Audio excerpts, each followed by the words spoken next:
নৈহাটিতে তৃণমূল কর্মী খুনের ঘটনায় একজনকে গ্রেফতার করল নৈহাটি থানার পুলিশ।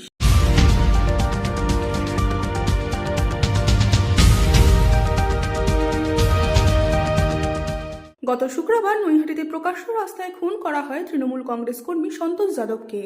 সেই ঘটনার তদন্তে শনিবার রাতে এক যুবককে গ্রেফতার করে নৈহাটি থানার পুলিশ। ধৃতের নাম অক্ষয় লাল গন্ড। রবিবার ধৃতকে ব্যারাকপুর আদালতে পেশ করা হয় নৈহাটি থানার পুলিশের পক্ষ থেকে।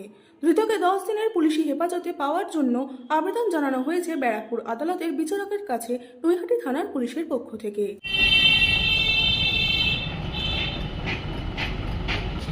তুমি মার্ডারে ছিলে? হ্যাঁ, আমি ছিলাম না। কে ছিল? বলতে পারবো না, আমি ছিলাম না। তোমার জামাইবাবু ছিল?